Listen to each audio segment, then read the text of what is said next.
It was early evening, the kind of hour when restaurants begin to glow a little. Not brightly, just enough to make the windows look warmer than the street.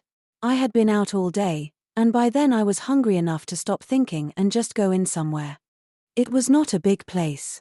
Just a small restaurant with soft lights, wooden chairs, and a quiet kind of comfort that made everything feel a little easier. A few people were already eating. Someone near the window was stirring soup. Someone else was laughing very gently over tea. I stood by the entrance for a moment, taking it in. Not because it was fancy. It wasn't. But because there is always that tiny pause before speaking, especially when all you want is one simple table and no surprises. At the front, a server looked up, smiled, and asked the usual question. How many? Such a small question. Such an ordinary one. The kind of question that should not cause any trouble at all. And still, somehow, my brain did what tired brains do. All day I had been surrounded by people. At the store. On the sidewalk. On the bus. Voices everywhere.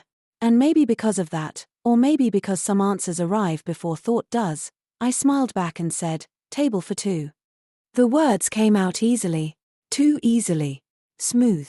Confident. Completely wrong. And for one strange second, I did not notice. The sentence sounded normal in the air. Pleasant, even. Like I belonged to a different evening with a different plan.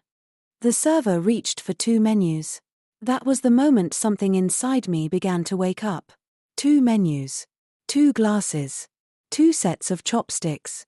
2 people. And then, like a light coming on in a quiet room, I remembered one important detail. I was alone. Not emotionally. Not in a dramatic sense. Just physically. Completely, undeniably, visibly alone in the doorway of a small restaurant where I had just requested company I did not bring. I looked at the server. Then at the menus. Then, for no useful reason, I glanced behind me as if perhaps a second person might have quietly appeared and decided to help me through this. No one had. The door was still. The street behind the glass offered no rescue at all.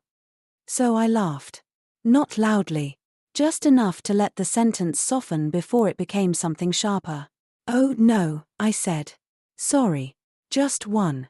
And then, because tiredness does not always leave with dignity, I added, "I don't know where the second person came from." The server smiled. A real smile. Not surprised. Not awkward. Just amused in that calm, human way that makes embarrassment feel less lonely. "That's okay," she said. "Happens more than you think." And whether or not that was true, it was kind. She put one menu back, kept one in her hand, and led me to a small table near the window. As I sat down, I noticed the empty chair across from me and nearly laughed again.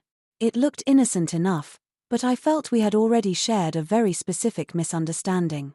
The menu was simple. Rice. Soup. Noodles. A few dishes I could recognize quickly, which felt like a small comfort. Outside, the sky had already begun to dim.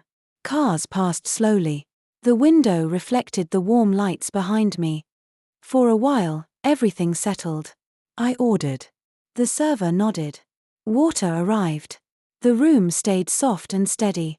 And the whole mistake began to shrink the way these moments do once no one is staring at them, once life moves on, once the chair across from you stops being part of the story. But then the food came, and with it, one more small test. The server placed the bowl down, looked at the empty seat across from me, and for half a second I wondered if she remembered. Of course she remembered. I remembered too. The chair remembered. Probably the menu remembered.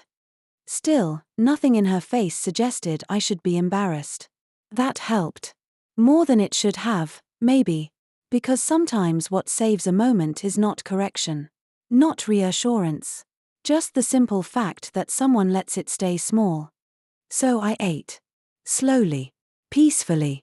And somewhere between the soup and the tea, the whole thing became funny in a quieter way. Not the sharp kind of funny that makes you want to hide your face. The softer kind. The kind you can sit beside without minding. By the time I got up to leave, the restaurant felt even warmer than when I had walked in. I thanked the server, and this time managed to answer only the question that had actually been asked. That felt like enough. A small success, modest but real. Outside, the air had cooled. I stood for a moment under the light by the door, still smiling a little. Somewhere inside, an empty chair was still waiting for the second person I had invented. And somehow that made the whole evening feel lighter.